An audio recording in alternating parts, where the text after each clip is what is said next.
successfully respond to the future. And our second item was an executive session, which we had at 6 o'clock. And during that session, we had a discussion of negotiations between school administrators and RSU 16.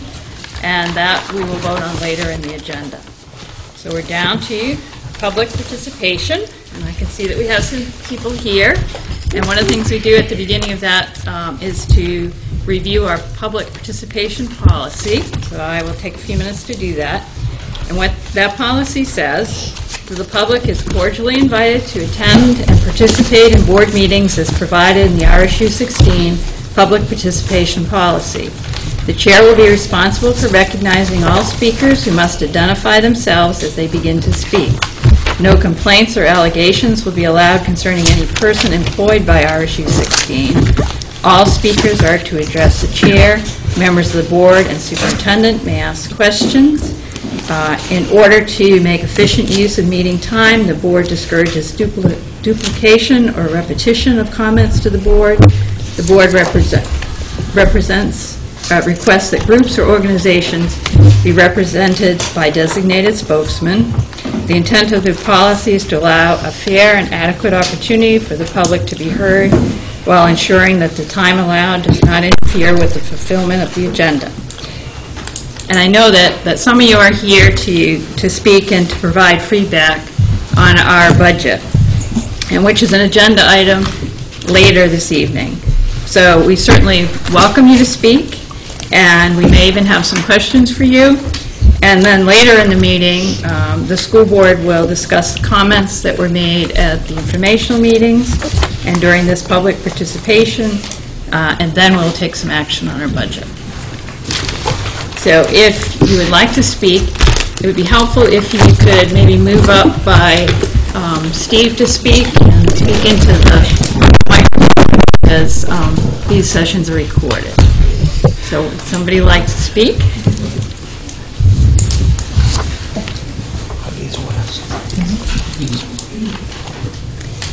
And if you could just identify yourself. Yep, right there's fine, and you can sit or stand, whichever you're more comfortable with. I think I'll sit.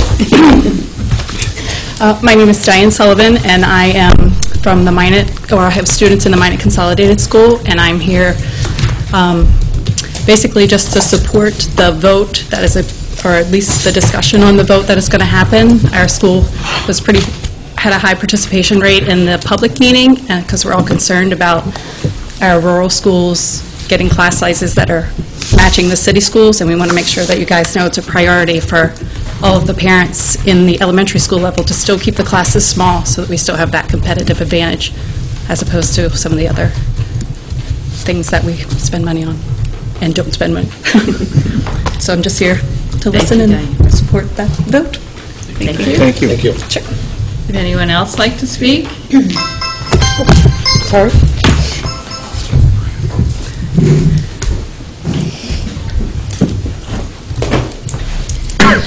Good evening. My name is Erica Douglas. I am a parent of a Minot student, and I'm also the chair of the Minot Community Club.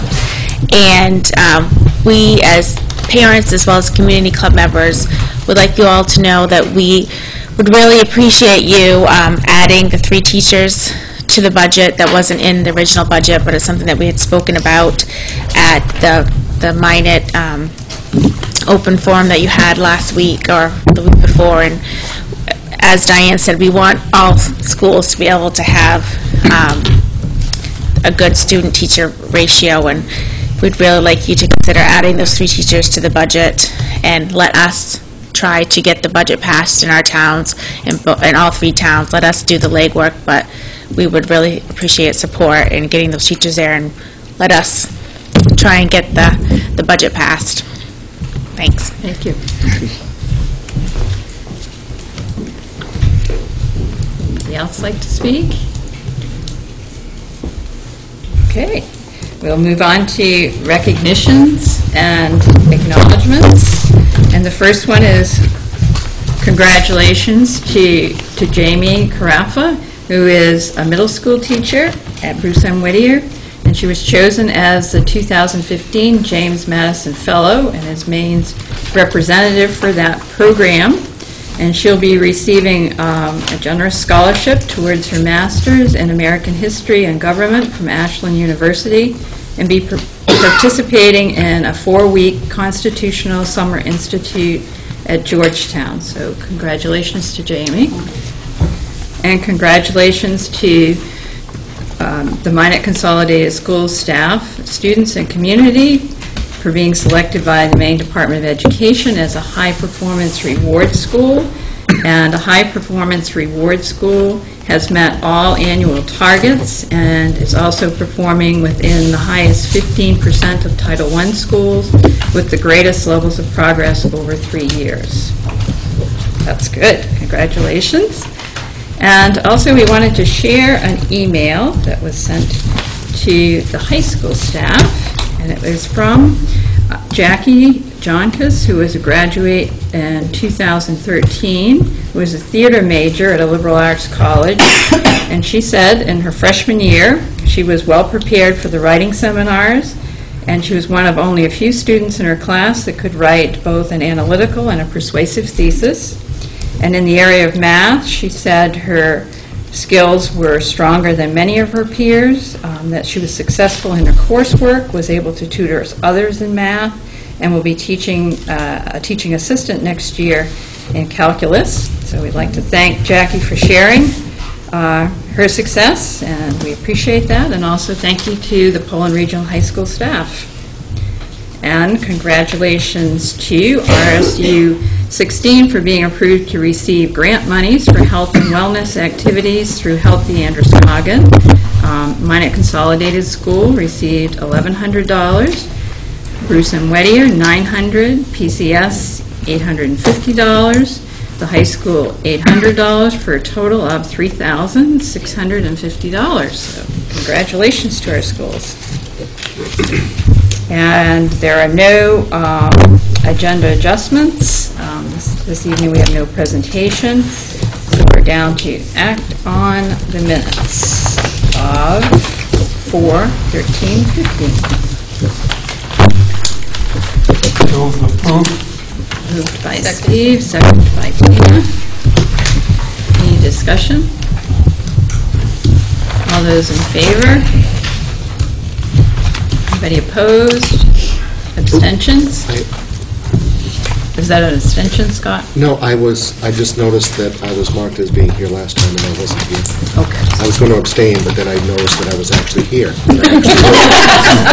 Okay. And vice versa, I was marked as being absent and I was here. Okay, so we need to make that correction. So absent would have been, So Scott was absent, but Aaron was here. Correct. And you have that in the minutes there, Ryan. okay, let's have a new motion then, if we could. I'm sorry. Steve, would you be willing to make that motion again with that correction, with that amendment? And Tina, is that a second? Second. Yes. And any more discussion? All those in favor? Opposed? So the acceptance of the financial statement for April 2015. I'm sure that Tina has some. Moved by Steve. Second. Second by Jack. And Tina, do you have some things you'd like to? Not too much, but our financials are looking much better than we expected. We had of course, we've had a frozen budget since pretty early January when we found out that we had such an increase in our out-of-district placement. And so now when Wendy has gone through a process to encumber our salaries and encumber our known bills, and it's looking like we have close, like around $600,000 left, which is a lot of money. And we can carry in fund balance about 3%, which is $598,000. So we're right around that 3% that you can carry forward. I am opening up the budget a little bit for some things that we have been very tight on that we felt we needed. One of them was our security cameras that were approved last year. That cost $10,000 here at PRHS. I've approved Carrie to purchase those cameras because we have the money. And I've told the other elementary principals if they have some high priority items that we have not allowed them to purchase to get me a list, and I will decide what goes forward, and we'll have a few last purchases before that happens. But the freezes work well. The administrators have been really good about making sure only the most essential things have gone through, and there were a few reasons that it was much higher than we expected. Of course, we had 100 and maybe 34,000, 35,000 unspent money in salaries because we had some ed tech positions we didn't fill, and we had the GT position we couldn't fill. So that was a piece of it. We had 28,000 that wasn't spent in our tuition lines, which every year those are spent out really quickly, and so that was unexpected savings this year. I'm trying to remember, there are a couple other pretty big items. Our legal services, we still have quite a good 21,000 maybe in our legal lines for the RSU, so we haven't needed as much legal support as we have in the past. Just trying to see if I can find that line really quick. Give you an accurate number. Is that the one in the school board line? Yeah, the school board line. Almost in the back. Yeah, here we go. We have $19,379 left there. So those items have added up and given us a good buffer that we needed to cover the additional cost of the special ed. So, yeah, other than that, everything's looking good. Most of the schools are between 0.24 and 0.27, and we should be at 0.17, so instead of 0.24, so we're looking good. Tina, Yes. do we have to rebid them cameras? No, we don't. The guy, the price we accepted, he held the price? I believe so. I would have to ask Carrie, but she got a quote, Carrie, quote on the cameras last year, and that's still accurate for us for this year? Yeah, we've got the same quote that we put in the budget last year for the project, so nothing's changed. And it's for both middle school and high school, so Sean and I walked around, and they're the exact same cameras that we budgeted for. I noticed that heating fuel, that there's still a lot for Elm Street and Minot. Are they filling those tanks maybe before the end of the year? Was that, when you're saying there's a lot, are you saying it was encumbered or it's not encumbered yet? It wasn't encumbered. Yeah, so I'm not sure. I'd be glad to ask Gary that question. I have seen, we've spent quite a bit out at PCS. Yeah, PCS. PRHS recently, Right. so I'm assuming they will. And PCS, there was none left in that. Yeah. But the other two had some fuel money left. So I'll check with Gary if they are going to fill the tanks. And there's nothing wrong with having that carry over into fund balance, but you're right, you don't want to be so low this year that, because we know next year we have pretty bare bones budget. We don't want to end up next year wishing we had spent a little of that this year to make sure we are comfortable going into next year, so. Tina had a question. So what we carry from, if we have around 600,000 and we can carry over around 593,000, I think you said, 98 or somewhere in there, 3%. Into fund balance, how does that impact the budget for this next budget season? So when we get to the budget, we're going to talk a little bit about whether we want to use a little more from fund balance or not, because that is more than we thought we would carry forward, and we typically, you can't keep too much in fund balance. Like most businesses, they recommend, you have 3 or 4 months, or at least 3 months of money that you can fall back on. In schools, they only allow about 8 days. We're only allowed to have 3%. Right. So we are limited in how much we can build up our fund balance.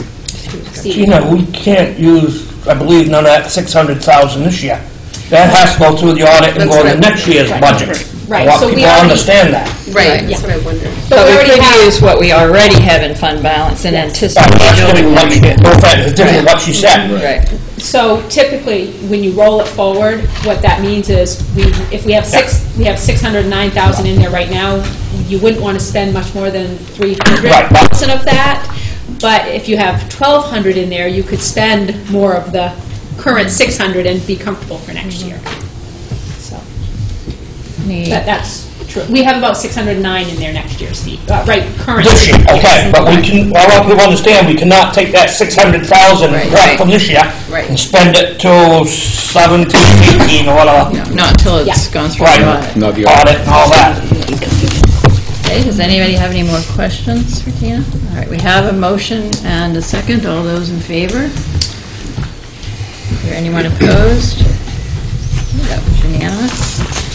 Under new business, we need to approve an out-of-state trip, CFL's National Speech and Debate Tournament, which is in Fort Lauderdale, Florida, May 21st through the 25th, and you had a description of that in your packet, and also Carrie here, if you have any questions. Motion? Make a motion to approve? Motion by Jack, second by Mariella. Okay, any discussion or questions for Carrie? Question. Chaperoned by Darcy Robinson? How many, so there'll be just 4 kids going? Okay. Is it just DRC taking them, and it's 4 students, is that true? That's true. There has been in the past a parent who's attended. DRC has gone to this every year for the last several years. I don't know if there's a parent willingness or not. I would ask her. Yeah, she has the ratio of chaperones to students 1 to 4, and she does have, there are 4 students listed, so. She's always had a very successful trip when she's taken them. Any other questions, Aaron? I just had a question about the sharing rooms with Lewiston and Edward Little. I mean, is that our 4 are going to be roomed with those high school students, or we're sharing the cost with those kids? They're high school students. They're students who are on speech and debate who qualified, so they had to go on through the season. And it's a cost-cutting measure to team up, because it depends on how many kids are going to go from each school. It's probably a similar small number. And so those coaches work together all season, are very familiar with each other, so that they're working together to keep it down.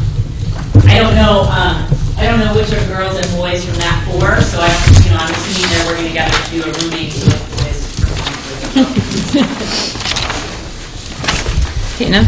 So what's the actual cost to the district for folks to go? Because it says most of it's by fundraising. Right, yeah. So do we, I mean, it's just really more of a... It would be like if any of our teams, or like if the cheering team used to qualify for New England's, they could go to New England and we'd approve it, but it was not anything we budgeted for. So Right. so we pay for the regular speech and debate season. There are 7 tournaments throughout the winter, and then anything beyond that is something that they fundraise and take care of on their own.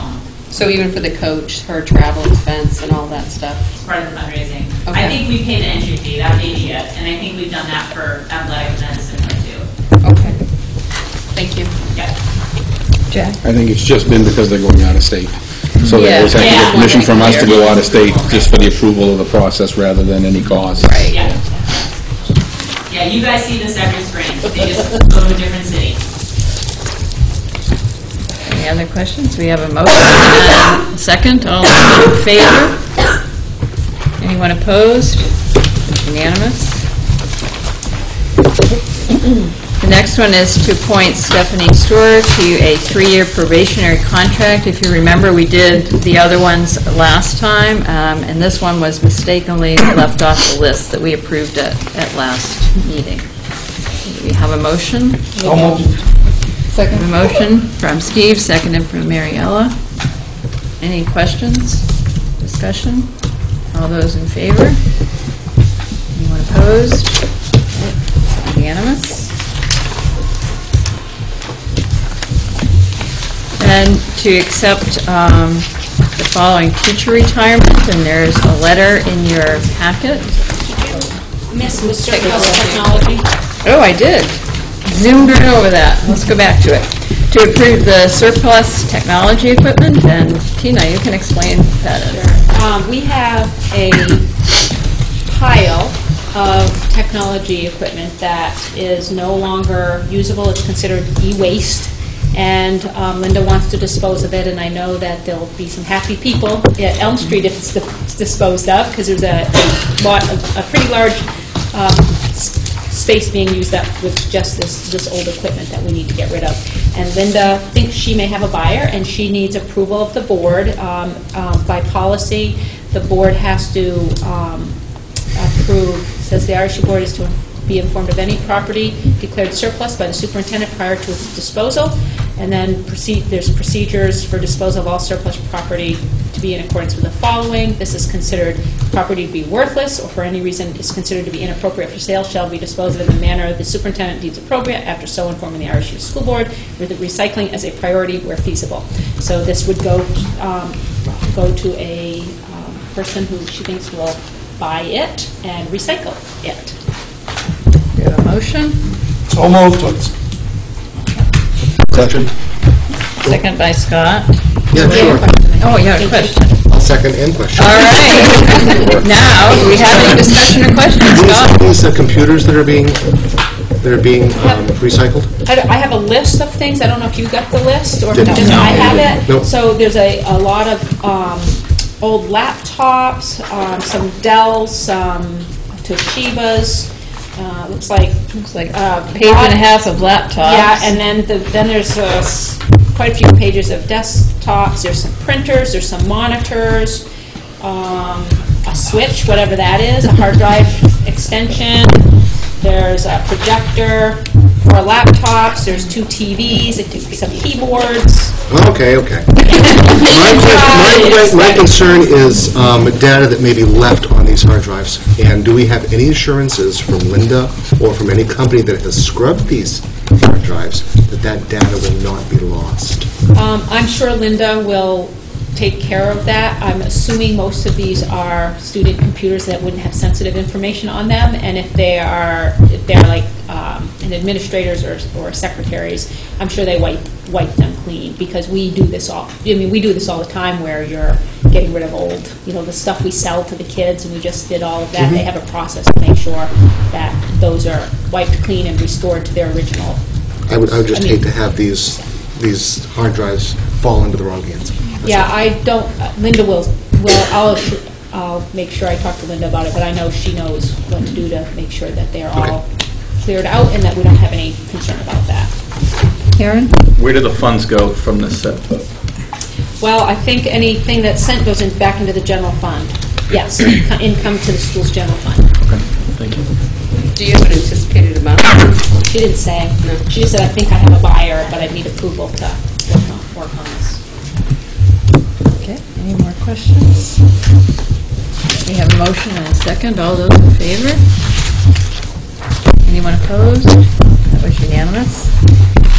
Now we'll move on to the teacher retirements, and we have one listed under retirement. I think there are actually 2 that we are retiring, right? Even though there's only one listed there. One is listed under resignation, but Carol Pollard at Elm Street School and Gail Poria at PCS are 2 retirements that we need to vote on.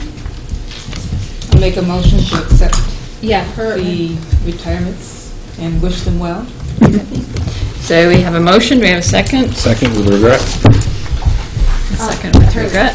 It does. She has it under resignation, but Engagement. is it a retirement or a resignation? It is a retirement. That's what I thought.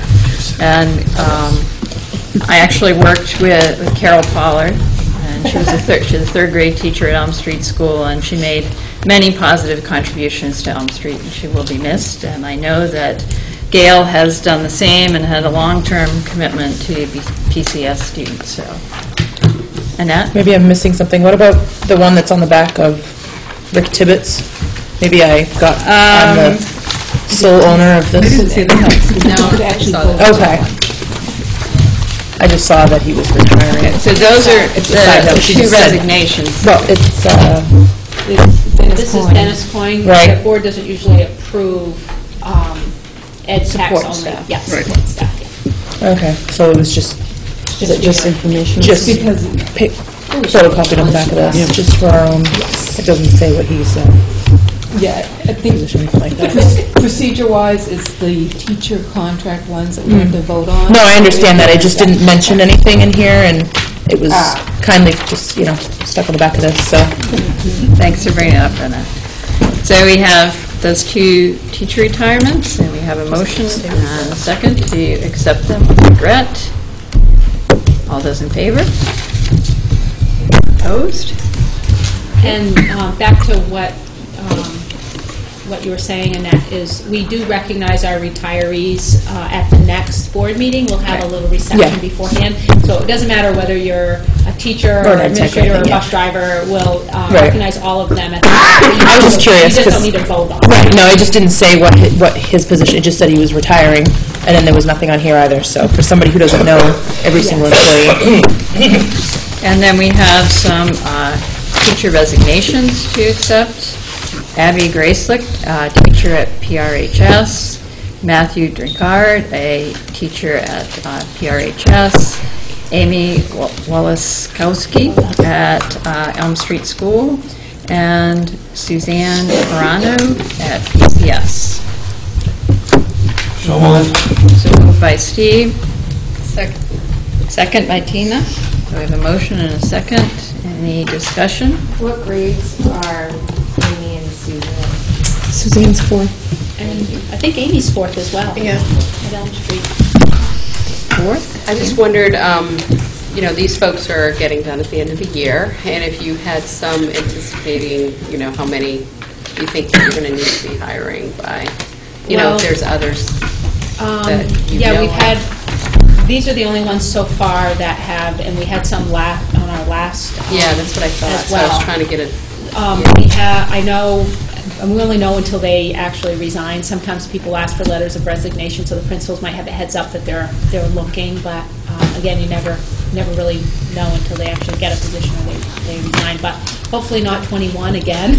So our total, because we had some last time I had too, right? 20, So- yes, I don't remember how many last, well, we can look at them. Yes, it's in there. I just wondered where we were. Yeah, it's, Because we had 4. it's early so- yet, but they'll be coming in the next one, this month and next month is when most of the resignations will happen. What's the average for turnover, like Here? teachers? Not here. I don't know. Regionally. I've never Let's done talk this. regionally. Yeah. Never go somewhere Regional else. Yeah, I'm not sure. I would be glad to ask how many. Yeah, I'd be curious, just the as we're getting more superintendents have. resignations and kind of, again, sort of trying to benchmark where we are. There was one teacher and one ed tech. Last one. Aaron, did you have a question? No. Anyone else? You have a motion and a second. All those in favor? Anybody opposed? That was unanimous. And the next three, I'm going to ask Tina to explain, because I have no idea. Thanks a lot, Mary. This is where we need a business manager. So I have studied these. I think I'm ready to answer your questions. So I'll read what it is, but then we'll see if Tina can clear it up for us. To approve or authorize amendments to MSMA Unemployment Compensation Declaration Trust Fund. Approve to authorize amendments to MSMA Group Insurance Declaration of Trust Fund.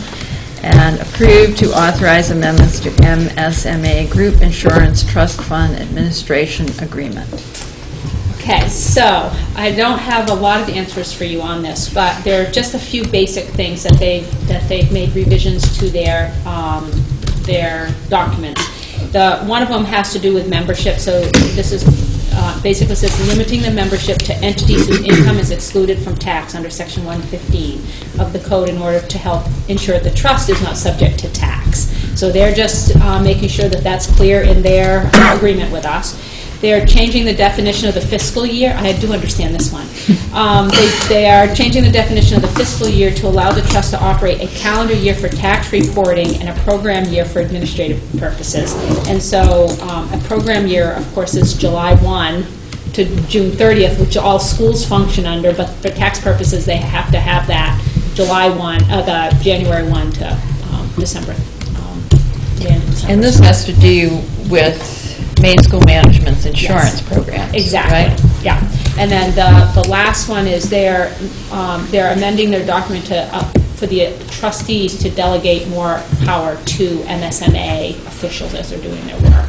So I have signed off on that. I trust the work that MSMA is doing. They seem like they're relatively minor changes that sound reasonable, but again, I'm not a business manager. If there's some deeper issue with these, I wouldn't necessarily know. So That's what I'm... do we want to take all three together then? So do we have a motion to approve all three of those? I make a motion to approve all three. And second by Ed. Any questions? All those in favor? Anyone opposed? Scott's opposed.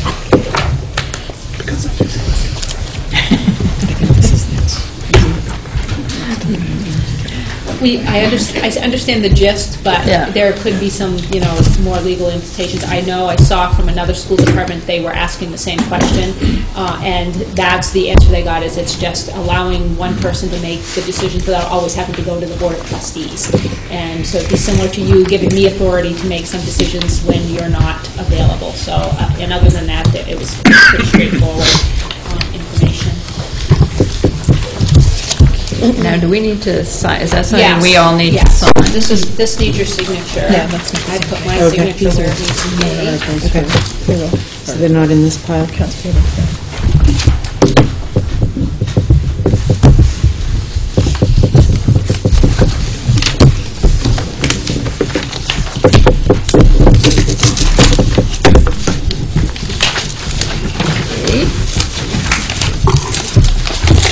Somebody. And we are at our budget discussion, and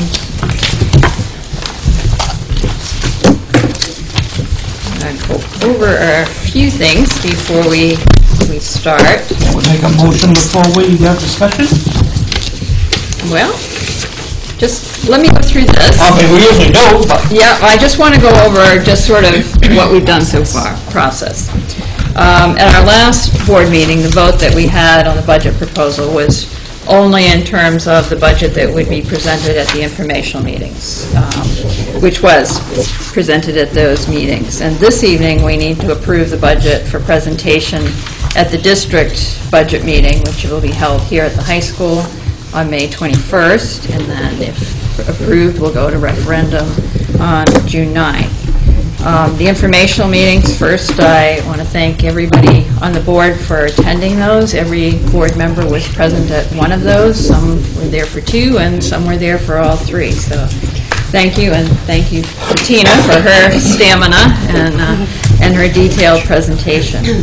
And they were held last week in April, 3 nights in a row in the 3 towns. And in terms of attendance, I was pleased that we had more citizens than we had last year.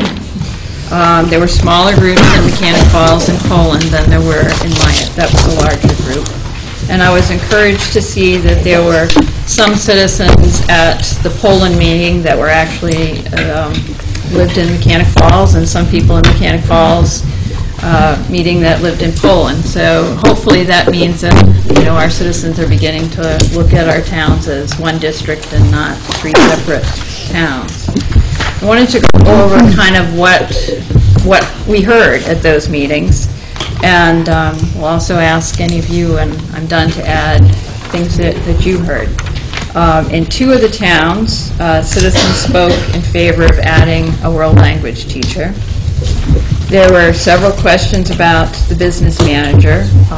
One person asked if we could vote on that as a separate article and let citizens decide. There were also questions around the duties and the needs for a business manager. One citizen requested that the meetings be held at 7 rather than 6, thought that 6 was too early. In Poland, there was a comment and concern expressed about the high caseload that our special education teachers are carrying there, which we are aware of, as that was part of our discussion during the budget process. In Minot, there was the concern about needing to maintain small class sizes, as Diane talked about tonight, and also, though, the discussion was around the disruption and staffing difficulties that would be caused by transferring a teacher from Minot. And Tina's going to give us some more details on that later. So are there other things that you heard at those meetings that you thought were significant? Mary, I heard the world language at both Mechanic Falls and Poland. So did I, yeah. So, I did too. Anything else, anybody? Bernice? Can I just make a statement? I asked about the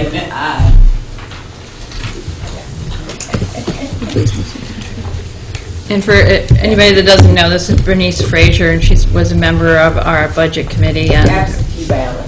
a very loyal member of it. I did check, I did look, and Mechanic Falls is allowing an absentee ballot. I quoted Alan Saunders, Yeah. checked with Augusta, and what he thought was that the regional school unit board shall prepare and furnish the required number of ballots for carrying out the referendum as posted, including absentee ballots. The regional school unit board shall prepare and furnish all other material necessary to fulfill the requirements for voting procedures according to section 1503. Again, specifies there is to be absentee balloting at the referendum.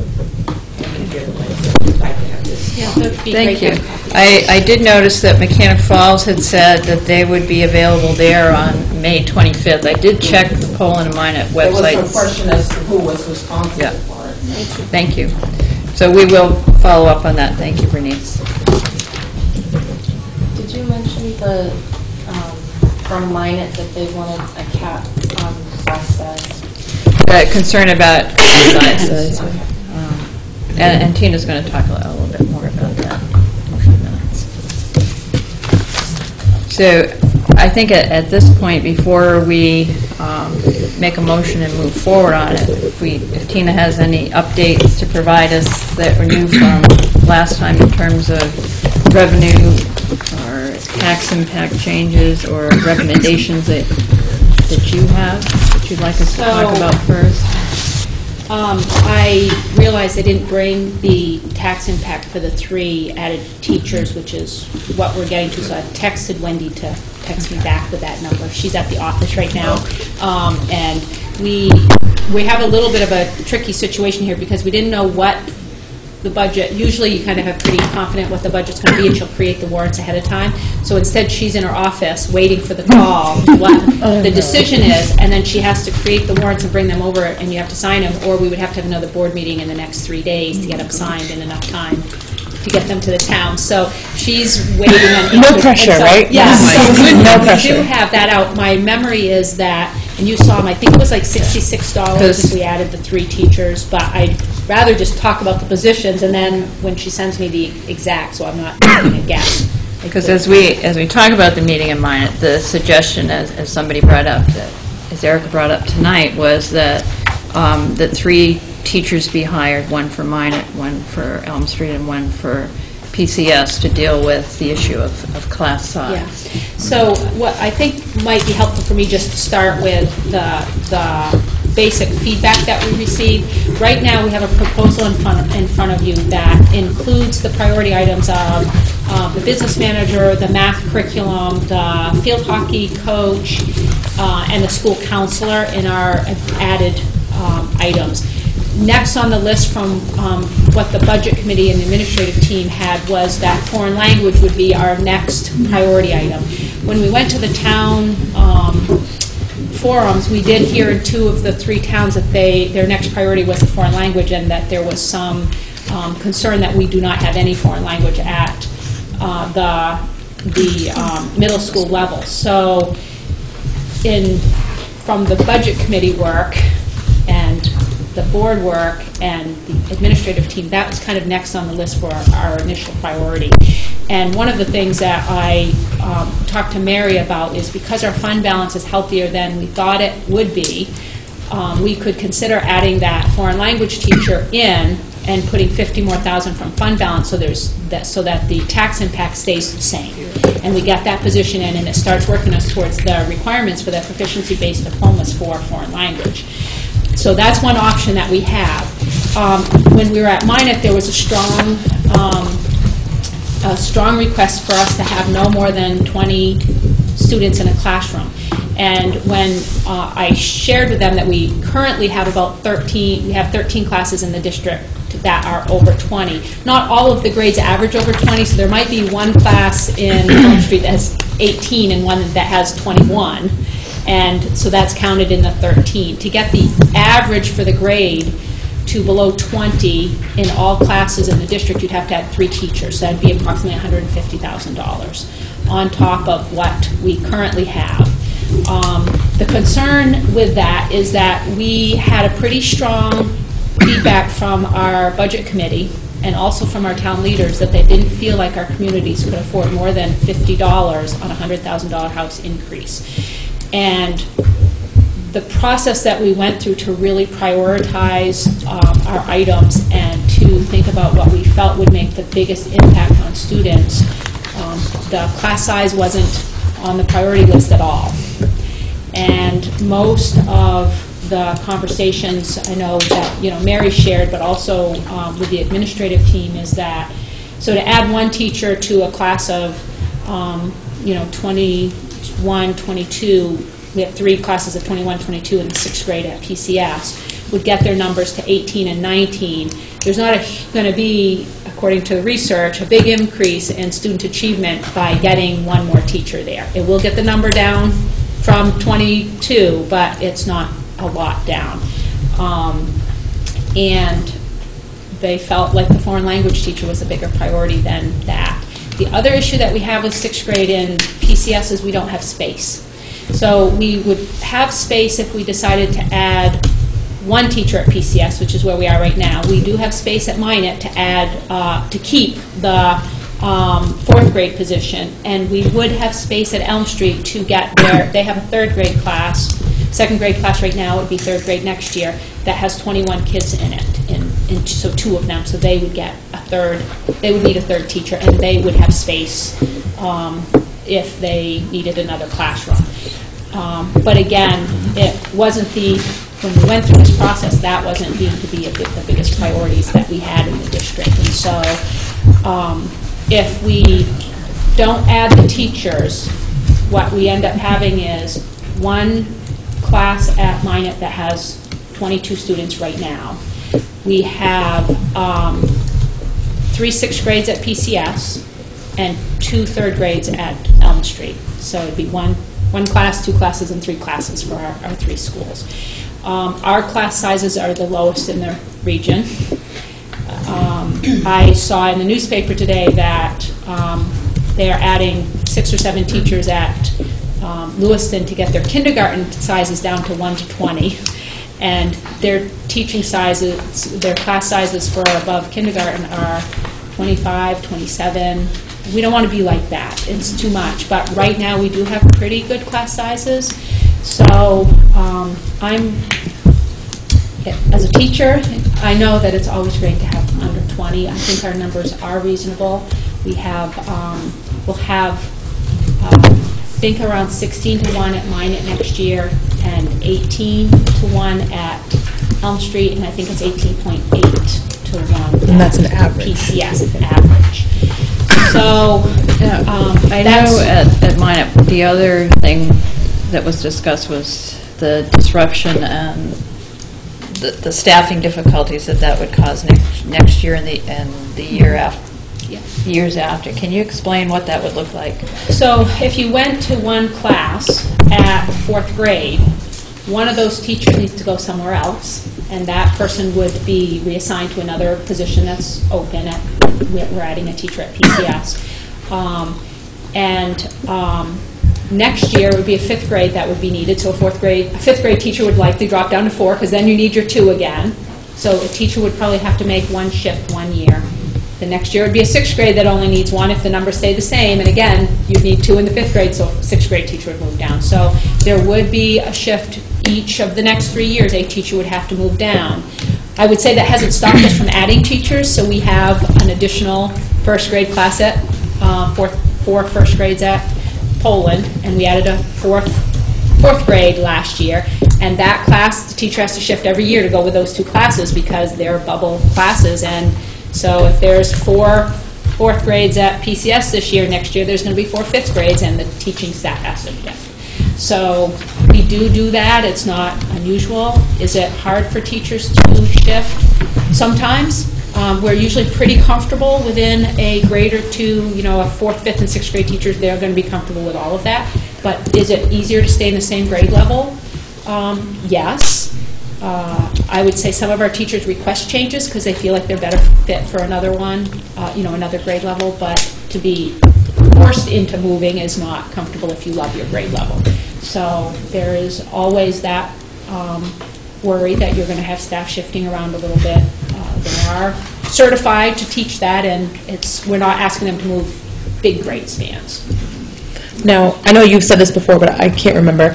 Now, one of the teachers, if this does happen the way it's proposed, is one of the 4th grade teachers is going to be going to Poland. What grade is that teacher going to be teaching at Poland? So right now, we're thinking that would be a 5th grade. Okay.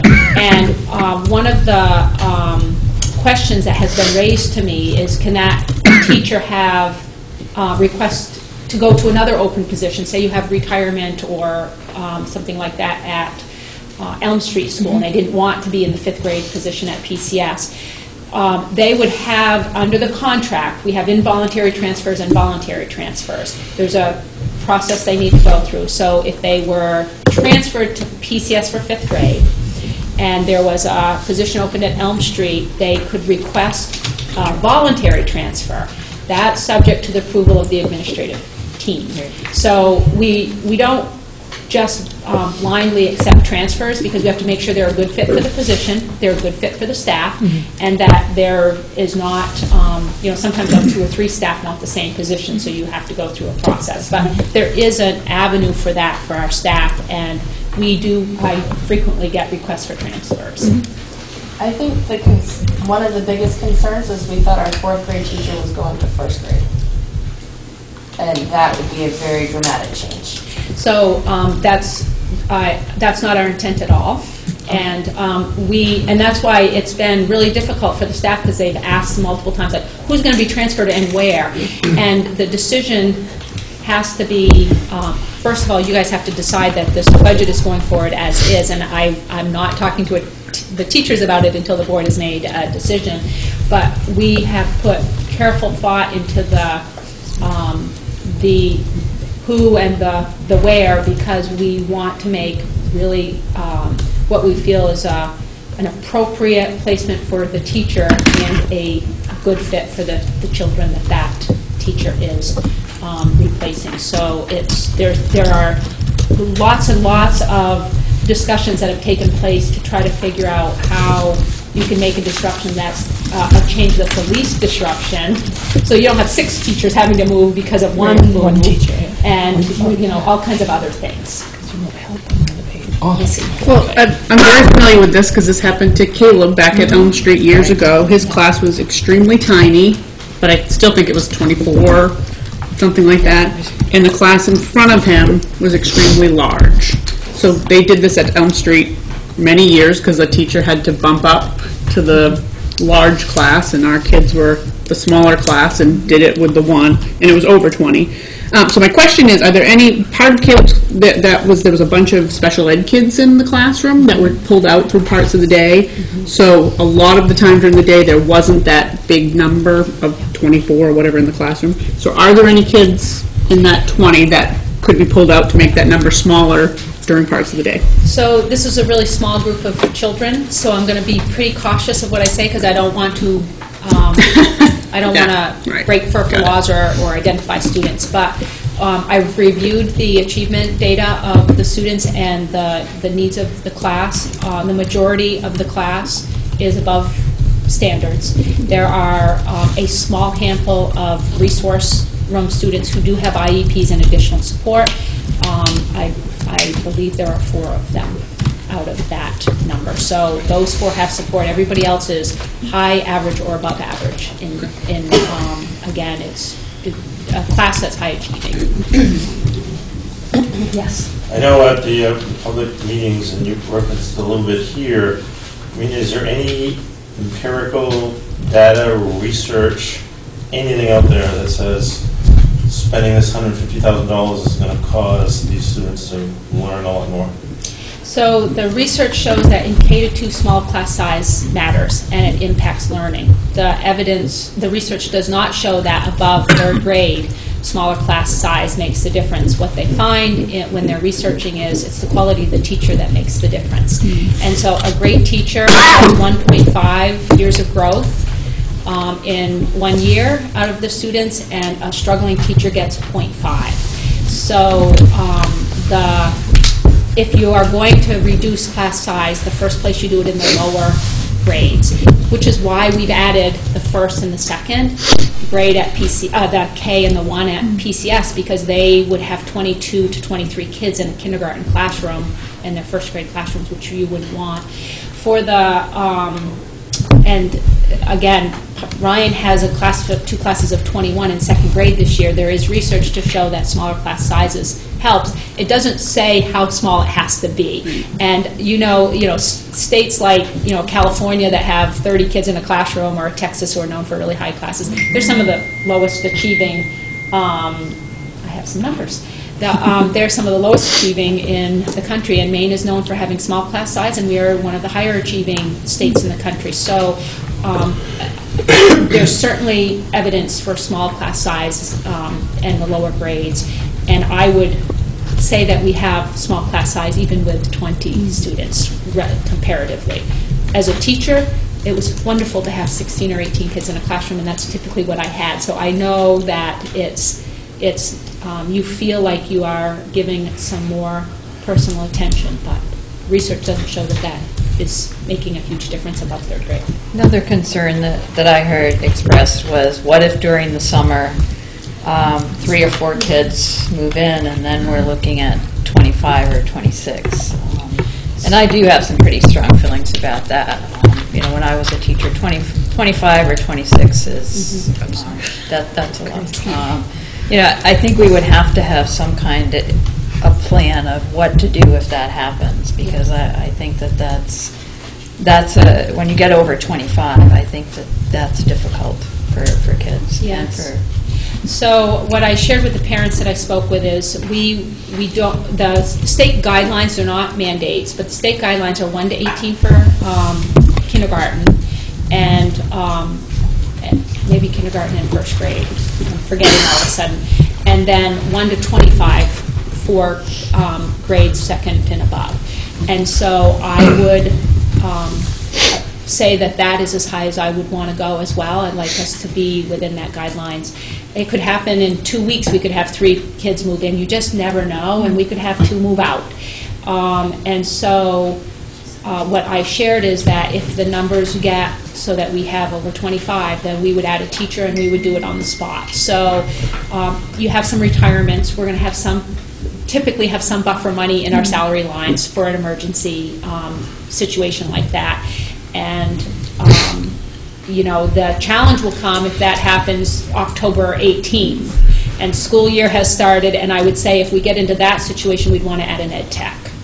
And because adding a teacher and splitting kids apart at the last minute would not be in probably their best interest. But what you hope is a lot of people, if they're making changes, make them during the summer, and you have your enrollment numbers that we watch closely over the summer. We're close to that cutoff, the 20 students. And as I said, there are some students that are going to get some additional supports, but you don't know from year to year what those numbers are going to do.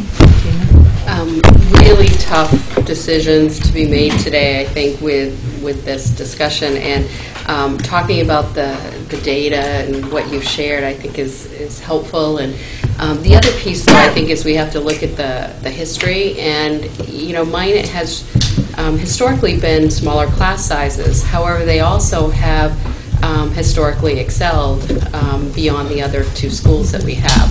So you have to kind of wonder if it has to do with those smaller class sizes, right? I mean, I don't know if it does directly, but it just seems to be, when you look at the trend over many years, reading, writing, a lot of the tests that are done, it shows Minot has usually achieved better. Yeah, there's probably 2 things that Minot has going for it. Now, the truth is, this is particularly, you look at just this class, they've had 11, 12 kids in the K-2 time. You know what I mean? In the years when it says it makes a difference. they have benefited from small class size.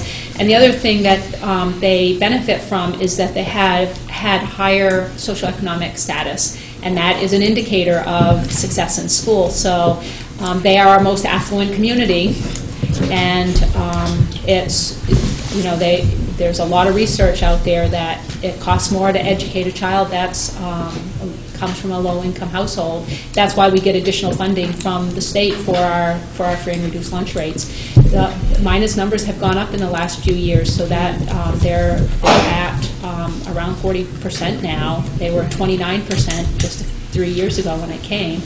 And but they have had that benefit of having a more affluent community, and compared to Elm Street, which is at 52 to 54% free and reduced lunch rates, there's that kind of dynamic as well.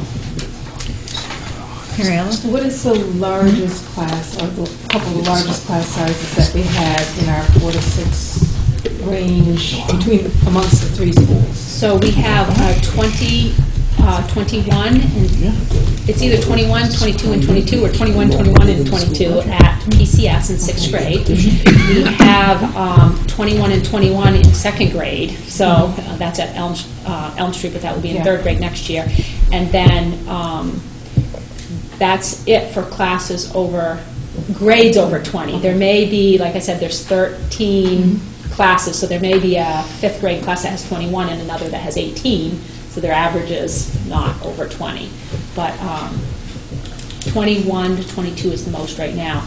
When we had the 4th grade that we added last year, they had 24, 24, and 25. And they had those, remember, even when they were in first, second, 3rd grade, their test scores showed it. They had 57% meeting standards when we added that position, when the rest of the school's average was in the 74 range, 72 range. So certainly we saw an impact of 24 and 25 when they had that high numbers in 1st and 2nd grade. And I know with Poland over the past 25 years that it's fluctuated, 3 to 4 teachers per grade level. And I remember there was one year with one of my kids that their classroom was going to, there were a couple kids did move in, there were going to be 26, 27 kids, so we ended up hiring a teacher, at the beginning of the school year, so if it's needed, then we do it. So, but it was a matter of, all of a sudden 3 kids moved in. I guess one of my concerns is that there's been so much change at Minot, like over the past few years, and trying to keep them together as a group and trying to keep morale the same. I think that's my biggest concern. And what I would say is I'm not sure it's any different than the other schools. I mean, we have a new principal in both schools. We have a significant number of new teachers in both schools. So again, that's my challenge, I would love us to be able to say that we can add these 3 teachers, and I think it's when we're talking about what we want for students, you want small groups and personal relationships with the teacher, but at the same time, I'm worried about the bottom line, because we need to get a budget that will pass, and it's only part of the story to get parents out, because parents are not the majority of our community. And so we have to make sure our budget is supported by all. And it's a hard decision, and I think if the board wants to have class sizes of 20 or less, it's admirable, and we go forward and we push to get our communities out to vote and support the school budget. And we stand behind that, but if we are feeling like 20 to 22, 23 is not unreasonable in the upper grades, then we keep those taxes down, and we try to, again, we work really hard to build trust with our communities, and I just want to make sure we don't lose that. So that's my fear. Aaron? I wanted to know if you could share the numbers that you had received. Yeah. So this is if we add the 3 teachers but not foreign language, and we keep the budget the same, and there's not like we don't take more fund balance. Didn't you just say that if we add the foreign language, we can take it from? Yes. Okay. So It would be 40, oh, she gave me the ones. Okay, it would be, the way it is right now, it's 46 for Minot, 39 for Mechanic Falls, and 44 for Poland. Add, she goes, sorry, it's a longer text than I thought I could have. And that was 3 teachers Okay. without language? That's as is. That's current. That's as is. Without adding. Thank If you. you add 3 teachers, we have 56 at Mechanic Falls. Wow. 62 at Minot, and 56 at Poland. Okay, want to repeat them again, Tina, please? Yes. So for 3 teachers, it would be 56 for Mechanic Falls, 62 for Minot, and 56 for Poland, and there's some cents after that. Wow. The other option that I've thought about is if you added 2 teachers and we leave the 6th grade alone at PCS, or just have an ed tech. The 2 teacher option, because space is the problem at PCS.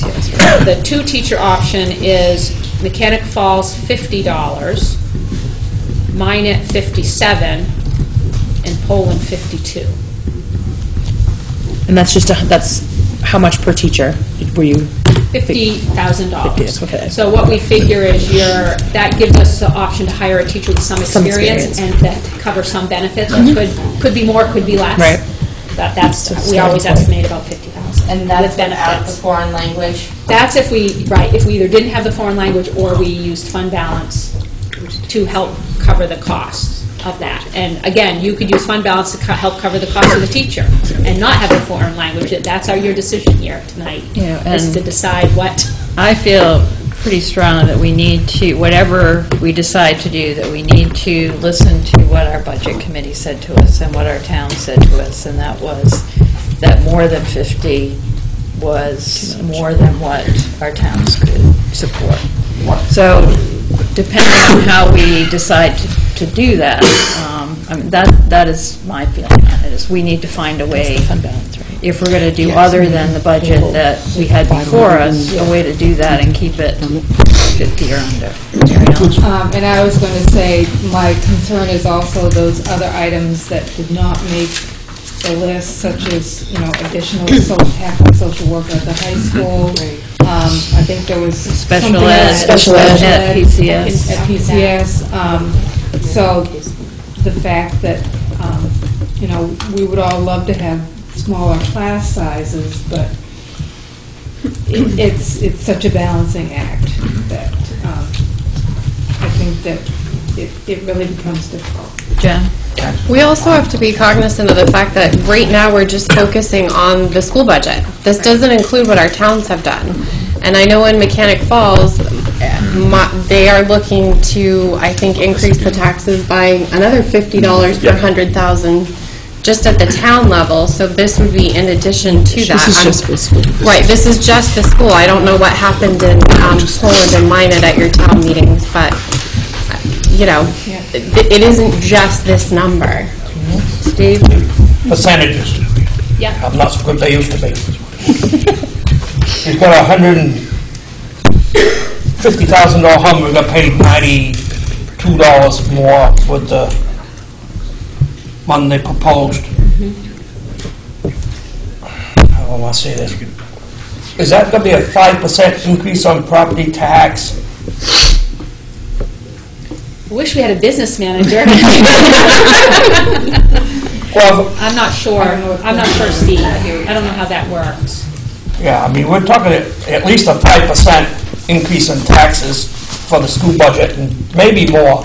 So our increase right now is at 3.49, but you're right. If we increase it another 150,000, we would be close to that 5%. Yeah. Yeah. Right, plus Plus the town. Plus the town. Right.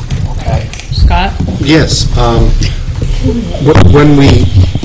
When we gathered the information, the priorities from the building administrator and the teachers was smaller class sizes even on the radar. It was only on the radar at PCS because of the kindergarten numbers. But in fairness to Minot Consolidated School, they didn't know at that time that we were going to reduce a teacher there and have that cover that kindergarten position. But as an administrative team, we had great discussions about class size and where the priorities were, and it didn't come up on our priority because we feel like we have really good class size compared to what is typical, and we feel like an 18-to-1 and a 16-to-1 is pretty good numbers, average. I just, one of the things that I always kind of wonder about is that when we go around to the towns and ask for their opinions on the budget and to get some feedback on it, I think that, you know, the feedback we got at Minot was very clear that this was important to the town of Minot. We had, you know, I don't know, 30 to 40 people show up. And so it seems to me that while the budget process goes through the administrators and teachers and the committees and community members, this is the real opportunity for the community to give their opinion. And so I think that has to be valued as well, and that we should have people here today that are here to support this. And I just think that's something that we need to continue to consider. Yep. I have questions about the special ed situation and what exactly your discussions were in the process of how tight is it really at PCS right now? It's really tight, and one of the so the reason that got dropped, that would be a number one priority. Yeah, I've heard because it of the numbers. a few years. But what we are doing, we're doing a couple of things. The reason it got dropped to a level 2 priority was because they have a third staff member there that functions differently than the other two. And so the options are, you know, she has a small caseload, she runs a literacy lab, she does some RTI, and that was pretty necessary when we had pretty high class sizes over there for her to work that way. But now they have smaller class sizes. We've added 2 teachers in the last year. We've added a full-time assistant principal now to help with some of the leadership and the coordination of those things. And so they have additional resources that they didn't have before, and it's time to restructure how they're doing the special ed caseloads over there. So they have a third person that can take on more caseload. And then the other thing that we're looking at is we have local entitlement money, which is grant money, and we haven't got our allocation yet, but what Holly is considering is if there's enough money to do a half-time teacher out of grant money to help further lower theirs if that's necessary. And it probably would be ideal to be able to do both of those, restructure some, and also have that half-time. So that's not being ignored as an issue. It's just being addressed differently than going through increase in the budget to accomplish it. For the social worker at the high school, that's the other issue. You know, that our social work at the high school has a caseload of 50, which is unheard of. But we've talked, that got pushed down to a second tier for almost the same reason, as we talked about the fact that they have 3 guidance counselors. They do different work than the social worker, but they could provide some supports for that school to work program, or in some way offer like the less significant interventions if they chose to do that. And that's what we're saying, is you may need to consider some other options for that. We added the behavior mentor that can maybe help work with teachers on, you know, what kind of needs and so the special ed and the social work, there's an optional plan. Yes, that's the only reason those got moved down, because both of those, even though it would, if we had the money, we would have addressed it through the budget. Right. But when you had to prioritize, we felt like we could address those in different ways. If they were a priority at the school level, they would need to use their staffing slightly different. Okay. So you said space is an issue at PCS if we, let's say we decided we wanted to move forward with 3 teachers, but space would be an issue there. If we moved forward with 2 teachers and we used a little more fund balance, that would probably get us under the $50 mark for the towns? Probably? Maybe. Not if you have foreign language in there. Okay. I mean, we could, but then you run into a problem next year is you've used quite a bit of fund balance. Right. Those salaries go forward into next year, and you have to keep coming up with the money. It's not like a one-time buy a math program and it's done. Right. So that's I won't get it under 50. Well, let me look. What did we 52, say? won't it? Depends on how much fund balance you are comfortable using. Would be I would say. 57, Mechanic Falls would be at 50, and Fulton So would be at now, 52. with So, yeah, the 50, 57, and 52 with the 2 teachers, does that include the foreign language teacher with the fund balance or not? Only if we use the 50,000 additional from the fund balance to pay for it. Okay, So then there's- these numbers would stay the same? Yes. Okay. And so if you did that and then you added another 50,000 from fund balance or something, you might be able to do that. But again, you got to be a little bit careful about how much you take, although our fund balance is going to be healthy and they don't let you have more than 3%. So you can't stockpile money in fund balance either. Right. Dang. Yeah.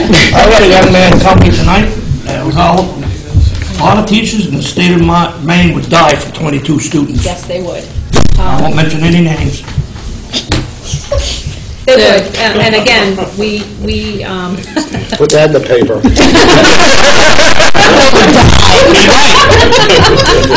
So, has everybody asked the question that they need to? And we need to think about a motion, and probably as part of that motion, we need to decide what we want to do about the... You make the motion, then amend it, young lady.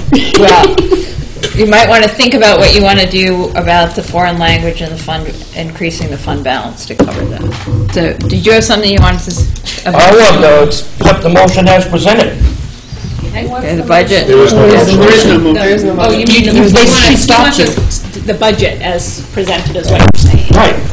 Okay, that was the budget that was presented that we took to the informational meeting. Right. As is right now. Okay. We have a I like second for a that. second? I will second, because we need to move along, and then people can amend that if they would Okay, like to. so we have a motion and a second. You have any When's the opportunity to amend? Well, ask Mr. Parliamentarian to tell us that. Where is the Probably after the best, discussion, or? where is the best place? I mean, I believe we can make the motion at any point, and then... So we have a motion and a second. When can that be amended? Can that be amended at any time? Anytime before the vote, yes. Before the vote, okay. So we have a motion and a second. So you don't have to vote on the motion before it's amended. Before we amend it. Is that You vote what on you're the... saying? No. You have to vote on the amendment. You vote, You'd you have to sort of vote go to accept. backwards. Okay. You know, assuming there were amendments, Steve's would be the The last main one motion, voted. and, Would be the last one voted on, assuming the others were voted down. okay, all right. I would move to amend Steve's motion to add a foreign language teacher to the middle school and use fund balance to fund that position. Second. And a second by Aaron. So we have motion and an amendment, and any discussion? So that foreign language teacher goes to the middle school Correct. for just 8th grade? And obviously Spanish, because that's the only thing we do. Yes. Okay. Is it just 8th grade? Well, so if they do 7th and 8th grade, they would have foreign language for like a trimester or a smaller period of time. We don't want that. We don't want them to have it for a trimester, not have it again the rest of the year, and then start it in 8th grade and have it for a trimester and not have it again until high school. What we'd like to do is do it for 8th grade and do it well, but we haven't worked out the schedule and what that looks like, but we want to do it well and not have it be piecemeal. So it'll probably be 8th grade. And then the other piece, the middle school has no room, so that would be the traveling part. Teacher on kind of card. person and- Teacher would go to the students. Okay. Okay, do we have any other discussion? On that amendment? I think that's what's on the floor Right, now. right now is is the Steve's amendment. motion with that amendment. And now, Well, don't we have to vote to add the amendment? Yes. Yes. Okay. All right. Can I ask a question, though? Tina. Can you clarify the fund balance again? Yes. So what we have, what you budgeted, and then if we take the additional 50, what will be left with? So right now, we have $325,000 dedicated from fund balance to go into next year's budget. And that, our total fund balance is $609,000, I think it is, 689,000. So that leaves us like 275. Right, so we know that we'll have some coming in from this year when we made the decision, so we said, we didn't think we'd have too much, we wanted to have it be about half or less of our fund balance. Now we have new information that we're going to have a pretty healthy amount to roll into our fund balance, and so if we went up 50,000, we would have 375 that would be dedicating from our fund balance, and that, of course, we haven't gone through the audit process. We haven't finished the year out. There'll be bills still, but that will leave us a pretty healthy fund balance, of 225. Yeah, no, I mean, no. with additional. With addition of another $400,000, $500,000, $600,000. But again, just for clarification, it's good to point out, it's like Steve said, Yes. Not that other part Right. isn't available, it's unaudited, so yes, you're right, that is the amount we'd have incurred. 2017-18. Correct. Okay, any other discussion? Is this the time to add another amendment, or do we vote on the amendment? Right, that's what I was wondering. And then I've got a question about another amendment, too. You have to vote on the amendment first, right, Ann? Somebody better be clarifying what we're Vote on voting this on. first, my understanding. Yes. If people disagree, So, I we're think we're going going to to, vote, and if we're we gonna vote, vote. I'll then, make a new then, motion. then there'll be another motion. Say that again? I think we need to vote on this motion that's- first amendment now. Okay. To accept or deny it. And then we can add more Another amendments amendment. need be if we feel, Or a new motion. Or a new motion. Maybe a new motion, because you've already voted on it. Can I have one more discussion? No, question? I'm sorry, so there would not, it wouldn't be a new motion. We would either, up or down Ed's amendment, and Steve's motion is still Still stand, and you can add either one. with or without the amendment. right. Gotcha, okay. And then we can So subtract what them. would be the tax increase with this one? With what's this one? that would be Same 46. Same thing. Dollars. Because we'd be taking it Yeah, I from don't fund remember balance. what that initial number is. Okay, let me tell you. 46 for mine, 39 for Mechanic Falls, and 44 for Poland. Budget, right. Now, That's what's on the table, right? Annette? now, if we take this from fund balance this year, this is a position that we'd have to include in next year's budget. Yes, ma'am. Just Yes, Correct. yes. moving forward, right, Well, it would be part of the budget. right. But that Fund increases your balance. budget. But it would increase our Right. budget by X amount of dollars for the following year. Ed? No, I was just gonna say, that was the top Priority. of the second tier priorities, anyway, right? Yes. It's number one on the second tier. Yes. Jack? And it's a requirement for the proficiency piece. Yeah. Right. So we're putting it in, but yeah, you're right, we will have to pay for it out of Right, next year's but budget. we have to- We would it have for to that put it in proficiency next year piece. anyway. Right. Okay. We have a motion and a second on the amendment. All those in favor of the amendment? Of the amendment, not a final. Right? Am I making? That's right. Okay, that is unanimous. It's not, right, not a final vote on the budget. Okay, so that is unanimous. So we still have Steve's on the floor, right? No, because Yeah, that's, With the Well, amendment. With the The amendment. amendment. With the With the amendment. amendment. And we okayed the amendment, but we haven't okayed Steve yet, So right? do we need to make? Sure, okay, sit next to you. Hey, I tried to trade and nobody would take my seat this time. So if somebody wanted to add something. Someone can make a motion now, if they want. Sure, I'll make a motion to amend the budget to add the 3 teachers as we've been discussing. I have a question. Or I'll Wait a second second that. first. I'll Is there a second second that. for that? And then I have a question. Now, we add these 3 teachers. It's been very clear that there's no room at PCS for this. So if miraculously this makes its way through and we have this extra teacher at PCS, what, do you have a game plan? So, 2 teachers, 1 classroom? you could do that, but it doesn't solve the problem Right. with bodies in the classroom. Right. And one teacher would get 2 teachers for 21 kids, and the other 2 would still have 22 kids. Right. So my recommendation would be to not add 3 teachers. It would be to add 2 teachers. Then we have maybe equality issues. an ed tech or something. It just means we still have some classes over 21, but we don't have a policy about that. Right. It's 6th grade. And it's 6th grade, So you it said? doesn't, it's 6th grade. 6th grade, okay. At Poland. So you could add a tech to help those 3 teachers. Would, maybe, I don't know if this is an appropriate And question if you for do at that this to three moment. but- teachers, you have the money that you're not really telling me where, Where to put it. I could say, we don't have room, and that money that you've allocated in salaries could be ed tax. Right. So you could say, let's add 3 teachers, and it's going to end up being ed tax because there's no space. So that would work as well. Okay. Now, would you feel that if we did okay the addition of 3 teachers, and say you choose to use that money in Poland for ed techs, is the 6th grade the classroom that you think needs them the most, or could you make the decision to put them in another classroom? So,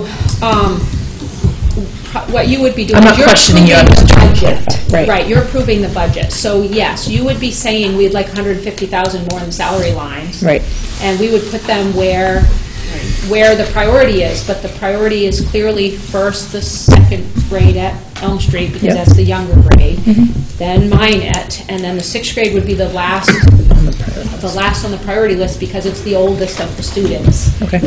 That's the way I would work. Thank you. So 3 teachers wouldn't guarantee Minot a new teacher?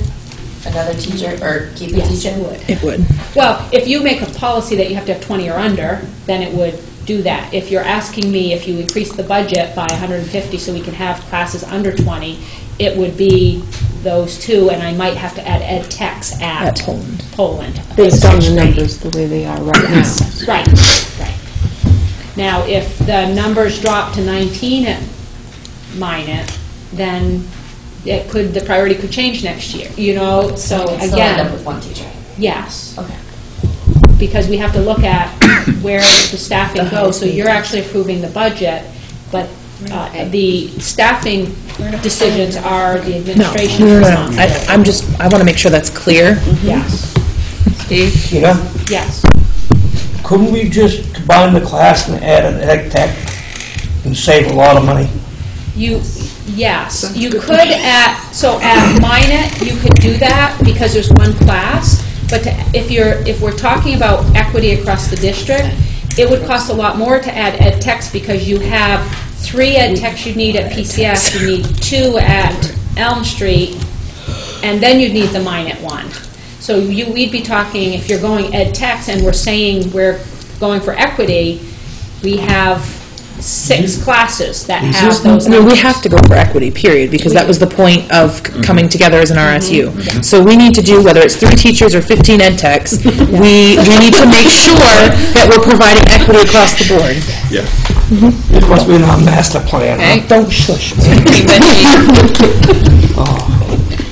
Let's move the Okay, vote. we have a motion and a second to add the 3 teachers. So, well, should we add the $150,000, not the 3 teachers? That would be adding Because- $150,000 for 3 teachers. For salaries. For salaries for 3 teachers. So, all those in favor? Question. Oh, okay. The motion on the floor is to add 3 teachers. Correct. So I think to do this properly, I think we need to vote that motion down and then vote to add in $150,000. He can amend his motion, Scott, if you wanted to. No, you're right. Yep. Yeah, you gotta vote it down. Vote it down Well, and then it's vote the to add in same the... thing. If you're Right, adding we 3 can't teachers, I'm putting in dictate what Trina does. 150,000. Yeah. I just don't want people to say we added 3 teachers and Yep. not have 3 teachers That's added. correct. So we probably should do money. So I guess they're asking if you want to. Do you want to amend your motion? Sure, so we'll add $150,000 into the salary line. Okay, and is that your second? I will second that, yes. So that is the motion, $150,000 in the salary line. All those in favor? All those opposed? So the motion doesn't carry. Did you get that, Ryan? 2-9. Yes, but did you get who the 2 are? No. We probably, We'll put yes. hats on. So the 2 that supported it were Scott and Annette. Okay. Tyner, there's 2 Scotts. Tyner. So where does that leave us in terms of our initial motion? You still have to vote on the budget. So now With the- we have to. We've added it. So now do we need another motion? No. We go back and... No, we gotta vote on mine, and yours. With Ed's amendment. We voted on it. We just have to vote on yours, Steve's. Steve has my amendment now. Right. Okay. So, We just vote on that. Right. exactly. Unless anybody else wants to make an amendment. Up or down, Steve's with my amendment, is what we vote on now. And we don't need another second or anything, we've got that. No. All We right. just vote. So all those in favor? Can I make another amendment? Of Steve's with Ed's amendment. All those in favor? You can, Annette. Hold on, she was going to say something. Oh, Annette has something? Yeah, it'll be quick. I want to make a motion that an amendment, that we add 2 teachers, which would bring us to, what, 100,000 instead of the 50. So your amendment is $100,000 in the salary line. Right. We have a second for that. Sure, I'll second it. Thanks. Scott's second to that, Scott Tyner. Right, well, me too. Do we have any discussion? Can you go through the did you actually She did. have the numbers? She did. Yes, they're- Thank you. 57 total. Vote it down. Yep. Teachers. Yep. Well, was it 100, it was 100,000. Right, it was 100,000, so that would put us at 50 and 52. Right. 57 million. 52 and Paul. 52 and Paul. I don't think there's any Okay, so we have discussion. a motion and a second. Is there any discussion? All those in favor? All those opposed? So the 2 in favor were the same as in favor for the last one. So now we need to go back and vote on Steve's, was that Ed's amendment? All those in favor? All those opposed? Just hit cut and paste. I can put that. Or copy. So that takes care of that piece, and we do need to wait for Wendy to come over so that we can... Yes, there's, so what Jenny, what you're going to ask Wendy to do is create the warrants that would have the budget as is with an additional 50,000 coming from fund balance. And tell her I want the tax, just to run those, bring me over the tax impact when she does that, with the new information in it. With the new information in it. So it will show the 375 from fund balance.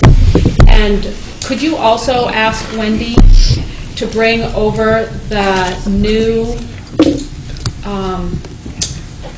ballot questions about spending additional funds when she comes? So there's the 3 that you had today. No, I just need the one. Okay. Just the one. Can I steal your The new notes? ballot questions. Yes. Yes, those 3 questions. Okay, I understand what you're saying. And then the tax impact and the budget as is with the 50,000 additional from balance. So we're adding the foreign language teacher in. That's what I have. I don't know, that's why I wanted to bring it over. It should be a wash, but because it goes into a formula, I want to make sure. It should be a wash. We're adding 50 from fund balance and we're increasing the bottom line 50,000, so I don't believe so. It's a revenue, It's a revenue, so, yeah. yeah. So I think, It should. right, that's what I'm thinking.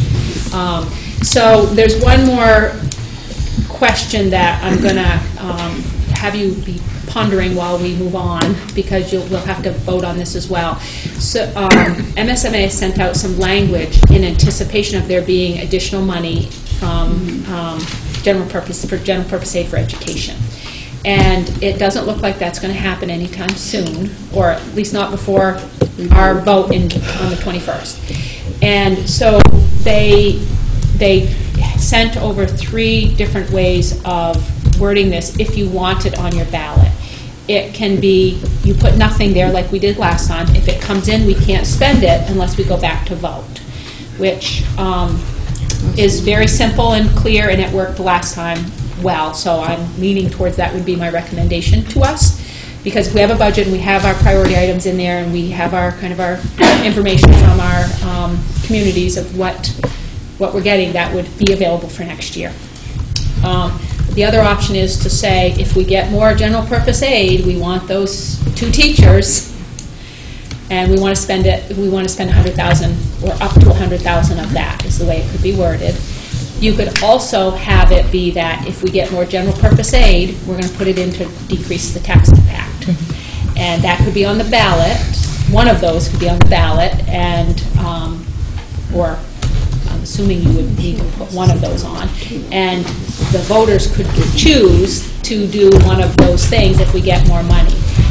It makes sense to me that we're putting forward a budget that we feel comfortable with and we're proud of, and that if we get more money, it could wait till next year to be spent. But I wanted to put that forward to you as those are some options before us, because now that it's happened once, lawyers have gotten involved and said, how can we get this if we want to spend it without having another vote?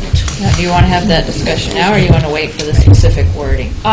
It's, before a motion could be made, we would need to have it, so I'm okay with waiting, as long as I just wanted to kind of put it out there that that's one last item that I would want us to One discuss. dumb question. Yes. What happens if the state cuts the funding, what they say they're going to give us? We come back and cut our budget, which is possible. We would have to, because there would not, we would not have the money to fund the budget that we have, or the Because tax rate would go up. I've heard 2 or 3 things since I talked to you about that money. So the report we received at the superintendent's conference was that they are expecting 20 to 30,000 in additional general purpose aid. Again, you're hearing one thing from somebody, I'm hearing it from another, but that was the report that was given to all the Right, I had the superintendents. number 145 additional more than last year, but Okay. That, yeah, so I'm not sure, I don't think we're going to know until they We won't make a know when it's decision. done. Yeah, so at this point, I don't believe it will be less, I haven't heard anyone saying it's going to be less, but it could be. But it still could be less, it could be more than last year, but less than what we expected. That was my point. Yes. And that would Anything's hurt. possible. I think we're at worst case scenario, and there's been no conversation that it's going in that other direction. I think there's a push on both sides of the aisle to increase it. If she faxes that sheet over, that will help in case you decide to use one of those, is that right? Yes. Because That would. If you, okay, I'll have her, she's going to fax that. Okay, so we'll thank get you. it. Okay, let's move on, and we'll have to come back to that when we have that for us. And it's to approve administrator contracts. We had some discussion about that earlier. And this would be to approve contracts and also the salary agreements for next year. Oh, yeah.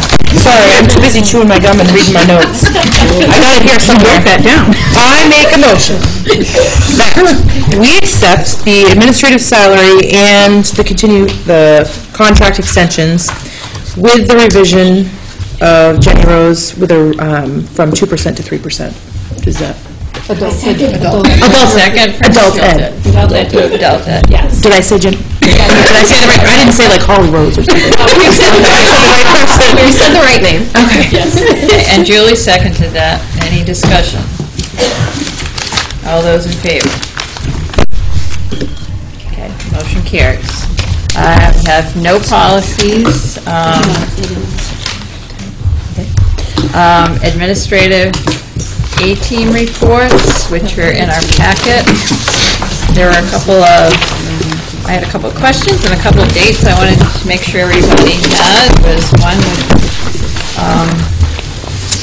June 7th is graduation at 4 o'clock. I had a couple of questions, Ryan, a couple for you, actually. You talked about in yours about an outside classroom that the Elm Street PTO was going to provide. Can you tell me a little bit about what that's going to look like? Sure. So the Elm Street School PTO sets a goal every year. You may be aware that last year the goal was to have lockers built in the hallway to support the primary classrooms, and they met that goal. And they set the goal this year to have an outdoor classroom similar to Minot built. They actually used the Minot's model on the playground to design our model for our outdoor classroom. So the PTO has worked really hard this year and has raised the money for that to happen. So is it tables and a cover? Is that what it? Nice. Very nice. Let's see, I have a couple of other things. The other one was adult ed graduation is May 29th. Does anybody have any questions for anybody? Julie? Is June 22nd still the last day of school? That's on my superintendent's report. You're Okay. making me go early. June 22nd is the last day of school, and I shared with Mary Martin. I never wrote the letter to the governor requesting the waiver because Kim's out and priorities built up, and I just couldn't pull it off in time. And so, spending the time to defend why we needed the one last day did not seem as big of a priority as meeting some of the other deadlines that were out there. So we are going to school on the 22nd, and we will be happy about it. Is that a half day or full day? It's a half day for students, but a full day for teachers. Okay. And Mrs. Spencer, you crossed off pastry for parents. Rescheduled. Okay, are you going to let parents know that? Yes. Okay. Absolutely. Would you like to know right now what it is? Oh, sure. Rescheduled for Friday, June 12th. So Minot Consolidated School has pastries for parents on June 12th, on a Friday, and is there a certain time? It's in the morning. In the morning, 7:45. Yes. Thank you, Mrs. Thank Spencer. you. You're welcome. About grandparents. And yes, absolutely. That's on the 18th, 19th. The 22nd. You have your own. That's what he's doing. Next Tuesday is for grandparents. Do you have the middle school 8th grade graduation list? Yes, it is on there. It is in here. The 8th grade promotion at middle school is June 18th. Do you have a time?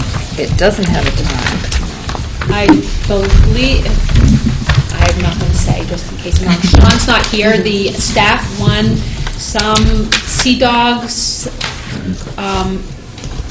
thing, and he asked me if it was okay for him to join his staff at that tonight, and I said yes, and that Carrie would be here if there were any issues that were 7 to 12 to speak on his behalf, and so the staff at Bruce Whittier, along with Mr. Vincent, are enjoying a game of the Sea Dogs tonight. Good. So will times for 8th grade graduation and the high school graduation be forthcoming in the newsletter? The or high school website or one is something? 4 o'clock. It's 4 o'clock? p.m., yeah. I have it on a document, I'll pull it out. And Okay. On June 7th at 4 p.m. is the high school graduation. Okay. Any other questions about administrative team reports? How does that work? If we're school board members, do we? So let's move on to reports. Report of our student representative. Thank you for being here, Libby. No problem. Last week was Teacher Appreciation Week, and we got every staff member a thank you card, and they did an ice cream social, and they got goodie bags, I believe. But Thursday and Friday is a celebration of learning. Sophomores and seniors will be presenting, and juniors and freshmen will be grading, so that's a big deal. It is. That's it. Okay, thanks. There were no subcommittee reports. passing out the, so the 8th grade graduation, or 8th grade promotion is what they call it, is at 6 p.m. on the 18th. 6 p.m.? Yeah. Okay, so we will move on to report of the school board chair. Could I interrupt for a minute? Wendy needs this before she can bring Oh. things over, so we should We should look at this first. first, yes. Then we'll finish that, and Jenny will go back and call her and say, come on over. So if you just take a moment to read down through it, I think it'd be easier than me reading them aloud, and then we can talk about it.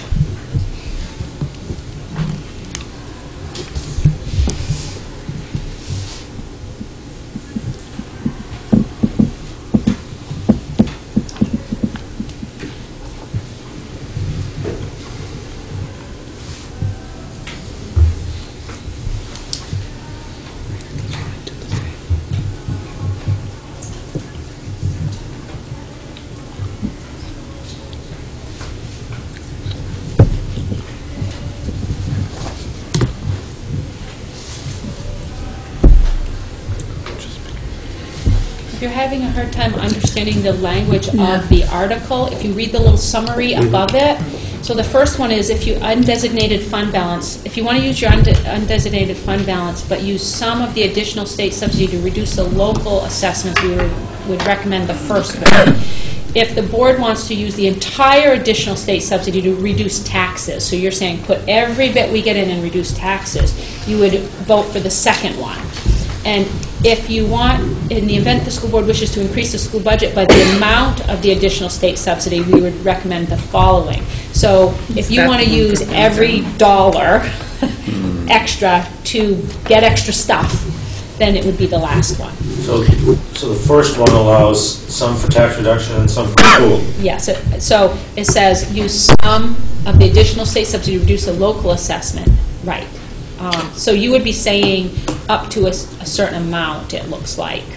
We don't Well, need to. It's not a percentage, but it's a dollar amount. It says, this one says a dollar amount, so to see if the regional school unit will reduce I don't like any of them.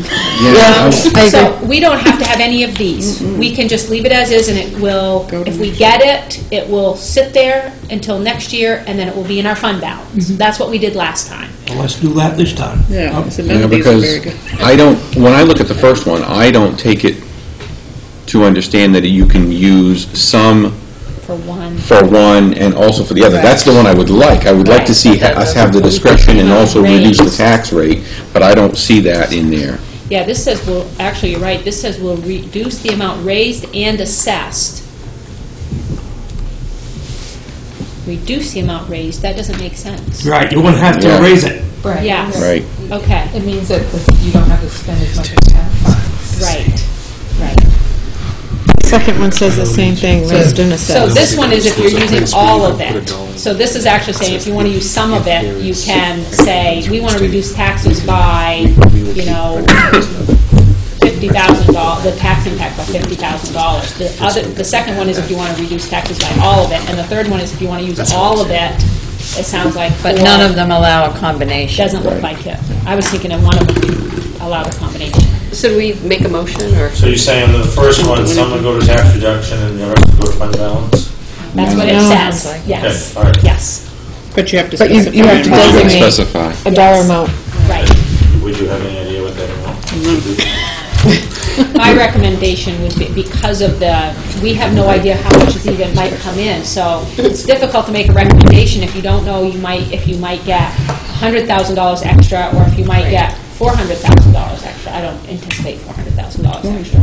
But again, we have no idea what they're going to do, so it's really hard to say, we'd like to reduce taxes by this much, but you don't know how much that's going to leave.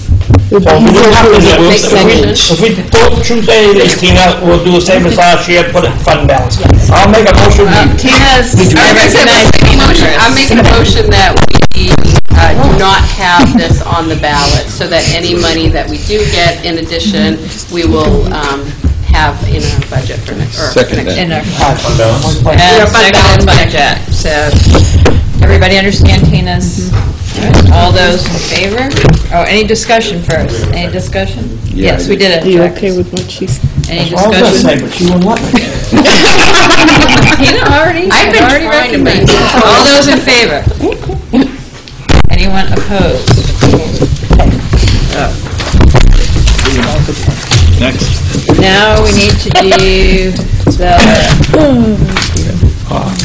This is, you're kind of pre-signing, assuming everything goes forward, and if it doesn't, we tear this up and we have to do another one. If the budget didn't pass on May 21st, we would have a different one. So, yes, Wendy would like this to come around and be signed by all of you, and she is, does she know we're not using any of these, Jenny? Can you let her know that? No. Oh, we don't know that. Did we vote it, right? Yes, we voted. We voted. So I got a little distracted from that. So you So can she let her can know come that whatever she she can has come to with do. just the warrants, and we're not going to use any of these.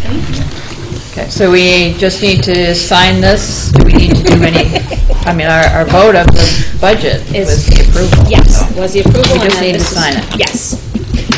And there are 3 copies. Yes, one for each town.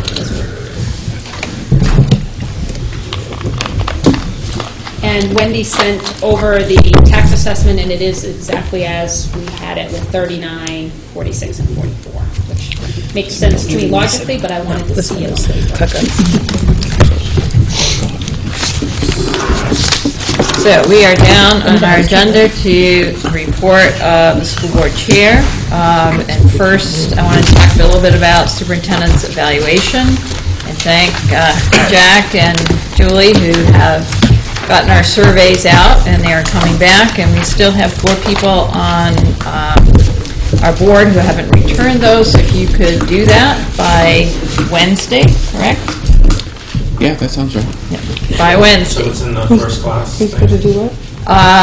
It's in your email. Everybody got an email that had the link, and it's often helpful if you just cut and paste the link, put it into your browser, because sometimes first class is finicky, and you'll go right to the live form and complete it, and just remember to enter your name at the end. Name is required for board members. I have a tech question, and I think I probably need to talk to Linda, because I got a new tech device, and I don't know how to get this fancy first class on here. So do I just need to email her, and she'll send me the instructions? Can you access the original email from? Yes, there's an email that everybody received When you first that came. has to resend it if you asked her to. Yeah, I probably should do it. But we can just send you the link. You want to send me the link? Yeah. Thank you. You're welcome. I love mine. Did you get the paper I one? was gonna say, He did. Yes. everybody got in the packet, so in case, if it's, Okay. you can always get it back to me. Okay. Not this packet. Okay, the last packet, one, right, but okay. edited. I do have that. Okay. And just to clarify, the actual email came from Jack. Yes. So, And when is that due? So if you could do that, that would be great. And we're going to meet next Monday, Julie and Jack and I, and review those results. And on June 1st, we're going to meet with Tina, and then at our next board meeting, we will review that evaluation review. And our district town voting date, remember our district meeting is here on March 21st. May, I'm way back somewhere. May 21st, and the town vote is June 9th, and I know Minot and Mechanic Falls are open from 4 to 8, and Poland, I believe, is open all day. Do you know? 8 to 8. 8 to 8. Is the town vote 6 or 6:30? Do we know that? What time it is? 6 o'clock. 6 o'clock. That is June. 9. No, May 21st.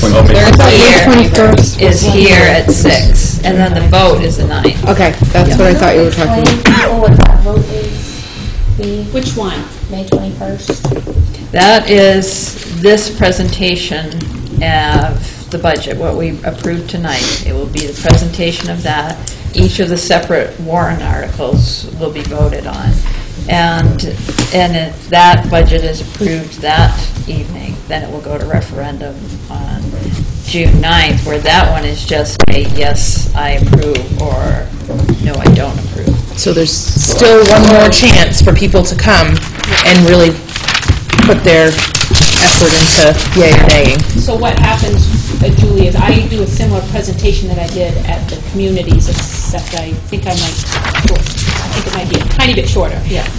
And then people will, when they're going through each warrant article, people have a chance to stand up and give feedback.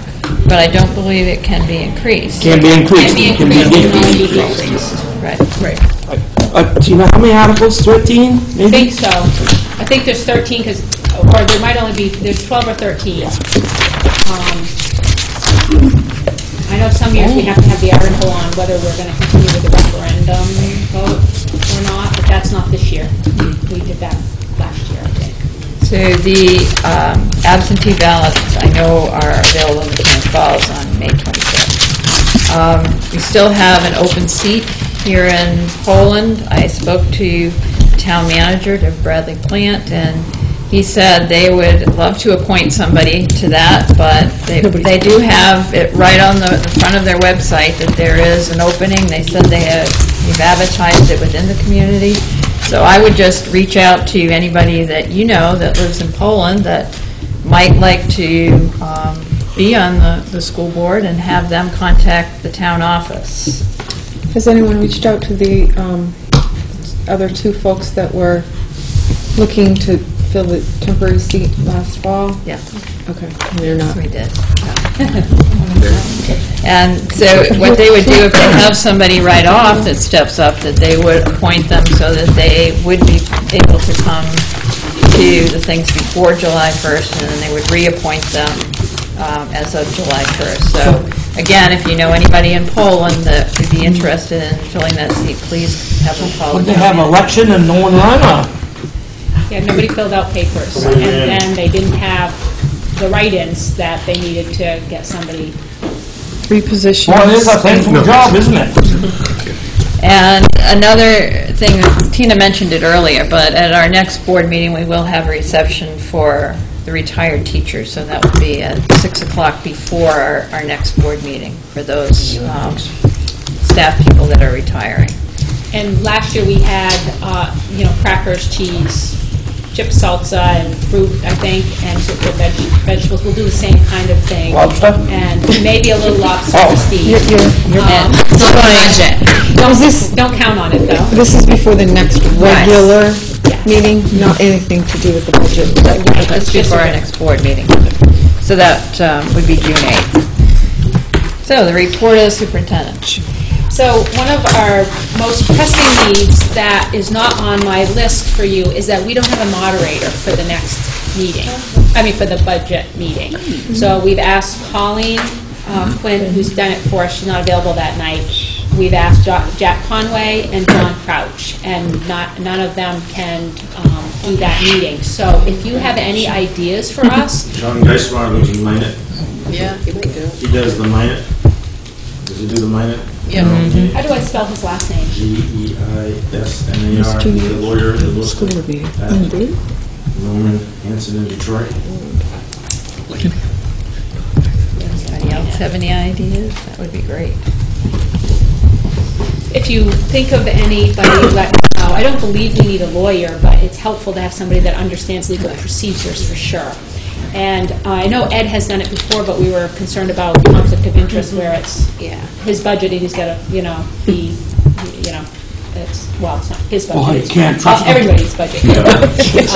So if we could find somebody else that's making us a little bit nervous. Colleen has shared all the materials, so we have what they need, and it will script it out for them. It'll go through that process.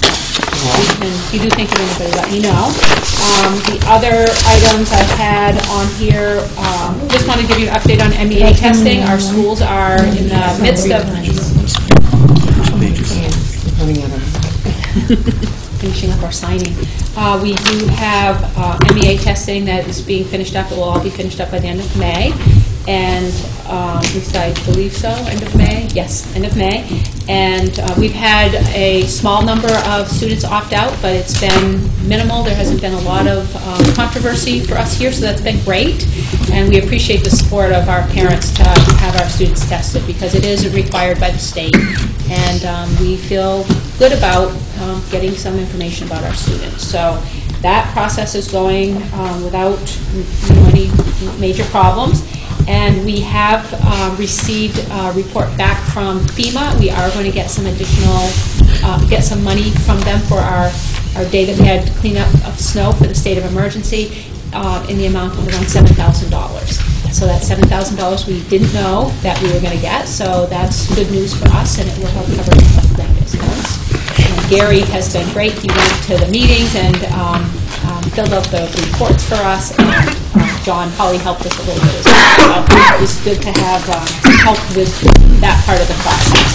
So that's it for me, other than our new hires. We have Richard Tibbetts, is a coach for middle school softball. We have a support staff retirement, that's Dennis Coyne. He's an ed tech at PRHS, and so we're going to miss having him on our staff, and that's it.